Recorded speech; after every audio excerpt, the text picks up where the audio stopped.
Claro, uno alucina. Y me están torturando durante un año y pico que llevaban en la mancha, me viene el compañero contándome eso. Porque, ¿qué me dices? Evidentemente, rápidamente pusimos a preparar el presupuesto y al día siguiente les ilustramos con el acto de denunciar lo que nos estaban proponiendo, la barbaridad que nos estaban proponiendo. Y nos exaltaron, cierto que la tabla reivindicativa no la difundieron inicialmente porque nos exaltaron, pero luego compañeros de Grapo, con los que yo coincidí en Badajoz, porque después del asalto pasé por dos hospitales, en enfermería de Calameco, me llevaron a Badajoz y en enfermería coincidí con compañeros de Grapo. Claro, cuando yo había elaborado la tabla reivindicativa, la tenía en la cabeza, la reproduje, se la di y empezó a hacerse pública. Si no, lo hubiesen ocultado igual. Entraron a asesinarnos. En el momento que estábamos denunciando que nos habían propuesto esa barbaridad, entraron a matarnos. De hecho, en el asalto nos metimos en la celda que me hacían ocupar a mí, porque los teníamos en el pasillo, los rehenes, dos rehenes nos quedaban en el pasillo, habíamos liberado a la médica porque estaba embarazada y no la podíamos retener, evidentemente se había liberado, y los dos picoletos que teníamos retenidos, al liberar a la médica teníamos que despejar una zona, por lo cual los picoletos los perdíamos como rehenes, nos quedamos sin los picos, nos quedamos con dos carceleros.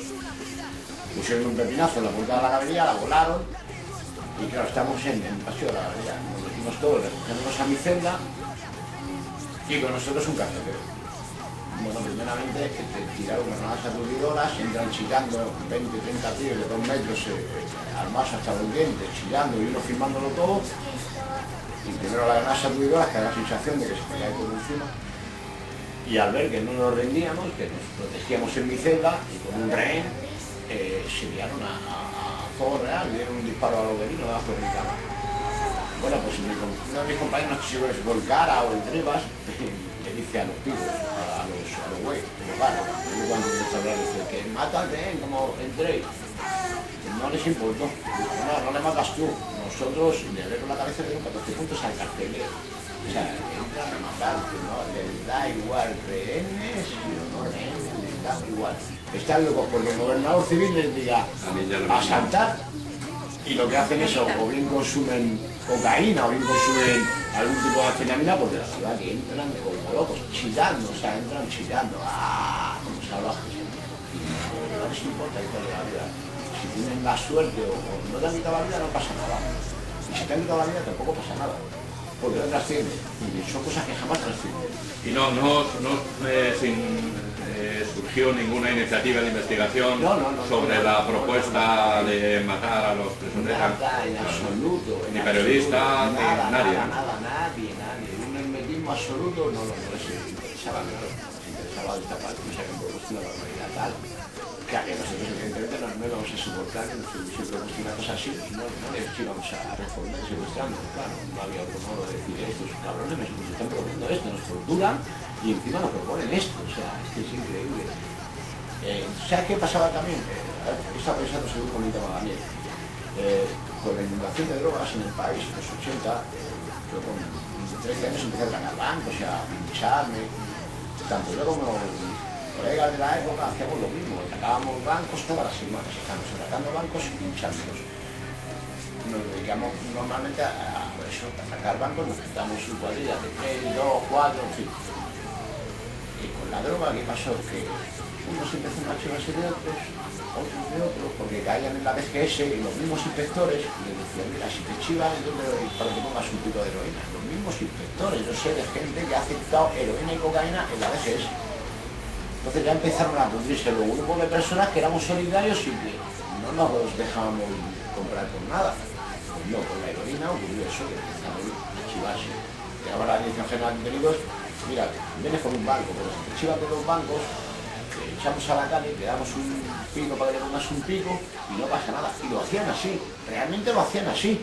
Colocaban a alguien por un banco o dos bancos, ese alguien le ofertaban heroína para quitarse el mono, y le ofertaban que se iba a la calle y se chivaba de 2, 3 compañeros. Esto en el exterior. Dentro, podéis imaginar, dentro de la cárcel, pues cualquier cosita, a lo mejor un compañero le han tirado 2 gramos o ha cogido 2 gramos por cualquier lado. Ese compañero se lo mete con otro colega o con 2 colegas, pero hay otros presos al otro lado que lo están viendo y no pueden acceder porque van a tener peleas y lo van a tener que hacer mal y prefieren chivarse al guardia y van al guardia y dicen, mire, que fulanito le han dado un gramo, cachete, que... Y ocurren estas cosas. Por esto que ocurre, que estos que están consumiendo van evolucionando porque están dando información a los guardias, pero igualmente acaban en un patio consumiendo metadona y consumiendo pastillas, aunque no consuman heroína porque no tienen poder adquisitivo para consumirla dentro, que normalmente se puede consumir. Aunque no se tenga un poder adquisitivo, en la cárcel hay droga siempre y es fácil consumirlas sin tener dinero incluso, es facilísimo. Pero sí que es verdad que todo empieza a pudrirse con la heroína, empiezan a chivarse unos de otros, en la cárcel a la policía de los robos, o sea, en la cárcel a la policía de los robos, en la cárcel se chivan de cualquier cosa que hacen los compañeros, entra alguna persona presa y en lugar de tenderle una mano para ayudarle, que es un compañero o una compañera, en vez de tenderle la mano, como se ha venido haciendo siempre, necesita ropa, comida, llamar por teléfono, cigarrillos, lo que sea, que es lo más normal, pues no. Ahora entra un compañero y en vez de tenderle la mano, le golpean, le roban las zapatillas, le roban el dinero, si lleva una cadena de oro, cualquier cosa se la roban para cambiarla al camello de la cárcel, o los camellos de la cárcel, cambiarlo por droga y por irse. Así es como nos saludamos los unos a los otros en el año 2012. Claro, esa es la normalización. Pero eso lo ha fomentado esta. O sea, todas esas conductas las ha fomentado y las ha estudiado bien y se ha encargado muy bien de que no les falle y que la cosa sea así, de personalizar a la gente presa para que el enfrentamiento sea entre nosotros mientras ellos lo vean y se diviertan. Pero el enfrentamiento siempre lo producen entre nosotros, es decir, que se peguen entre ellos y a nosotros que nos dejen. Así lo hacen. O sea, esa es lo que llaman democracia. Pasamos de la dictadura a la democracia, nos inundan todo de droga, los trabajos cada vez menos, los derechos laborales se van al carajo, y los derechos de los presos no existen. No es que se van al carajo, es que no existen, no tienen ningún derecho un preso, absolutamente ningún derecho. Y si lo tienes y contestas, se te acabó el derecho. Y luego te lo dan como está el palo y la zanahoria, si lo quieres bien, si no, pues nada. Pero siempre te van a ofertar comodidades, entre comillas, para que tú no seas contestatario ni te rebeles contra la represión que los ejercen. Siempre tienen algún método por el cual van a disuadir a las personas más débiles, también es cierto, ¿no? Porque hay personas más débiles y personas más fuertes. Pero generalmente, si no es con una cosa, es por la otra, porque si no es con una comunicación visual es con un permiso, y si no es con un permiso es con la libertad condicional. Constantemente nos están amenazando. Y si encima entre nosotros nos chivamos de nosotros, nos comportamos mal entre nosotros, somos insolidarios, consiguen lo que hay. Una despersonalización total absoluta de las personas presas. Divide y vencerás, ¿no? Claro, Carlos Pinto fue la máxima de Carlos Pinto, divide y vencerás, no deja nada. Yo de todas formas ahora con la perspectiva de que los años que han pasado, que eso de una forma más sedimentada, lo que pasa con la historia, ¿no? Te das cuenta que no es casualidad que la heroína irrumpiese y se consolidase con tanta fuerza en movimientos sociales muy determinados, ¿no? Casualmente en las cárceles, en Euskadi, en las zonas muy conflictivas, empezó a proliferar muchísima heroína, en la cuenca minera, en Asturias, en sectores de pueblos de pescadores que tenían cierto poder adquisitivo, empezó a proliferar de una forma que han pasado los años, sacas tu análisis, con el coste que ha supuesto de muerte y destrucción de miles de personas, y de pronto se consiguió la normalidad. Todas esas luchas sociales tuvieron su tiempo, pasaron y la cosa volvió a la normalidad, ¿no?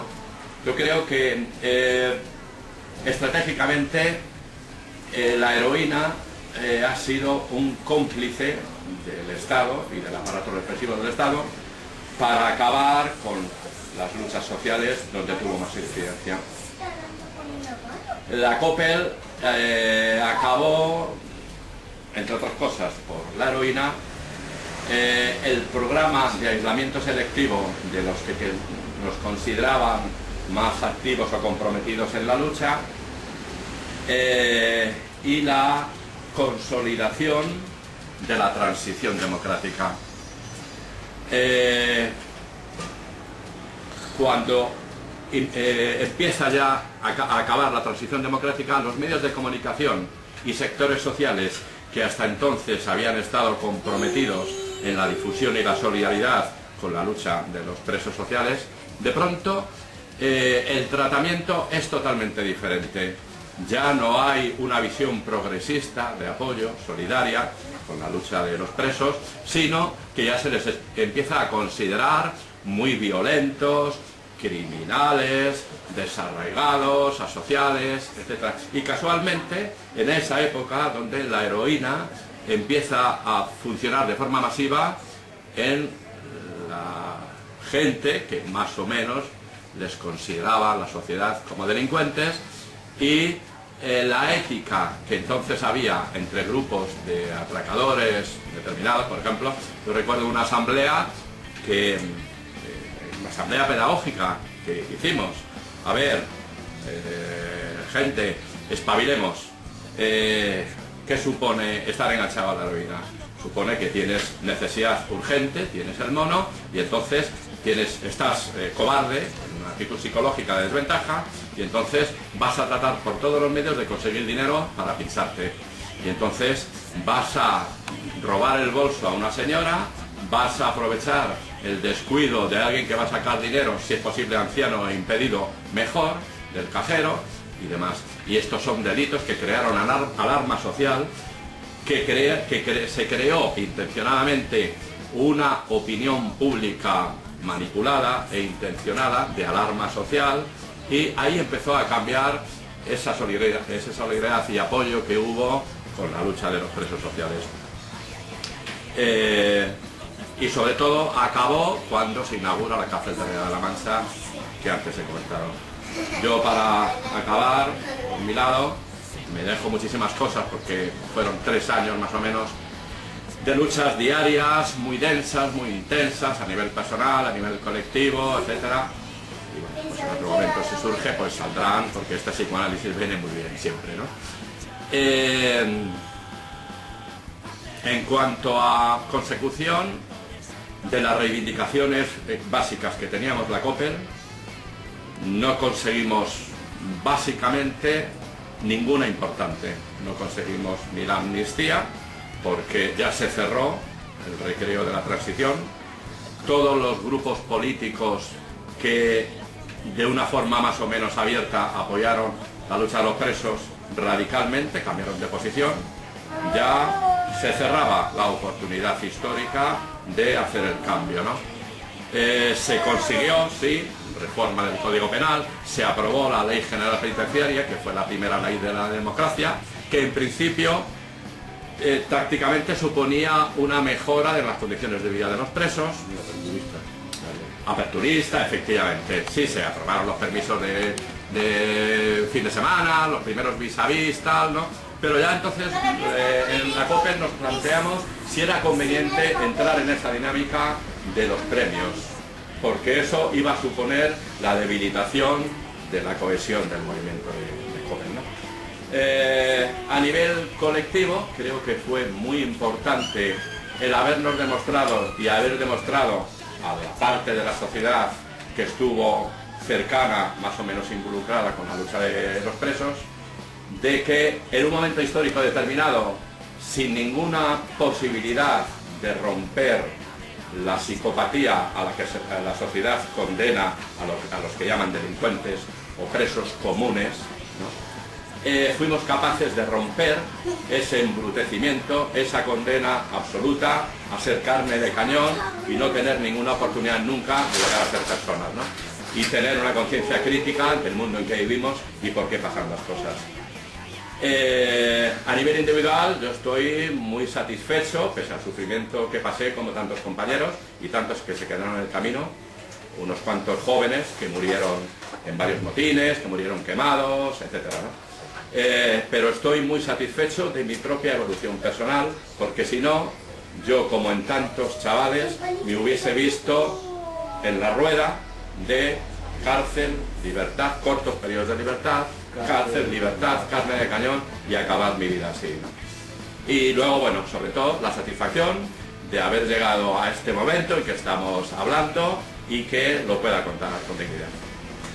Con respecto a APRE, yo puedo decir más o menos lo mismo. Consecuciones de las reivindicaciones principales de APRE, que era la aplicación de redención día por día, más 4 meses por año, con carácter retroactivo a todas las personas que nos habían aceptado las reducciones, nos habían cortado por sanciones que nos habían hecho por secuestrar a los carceleros y pedir nuestra reivindicación.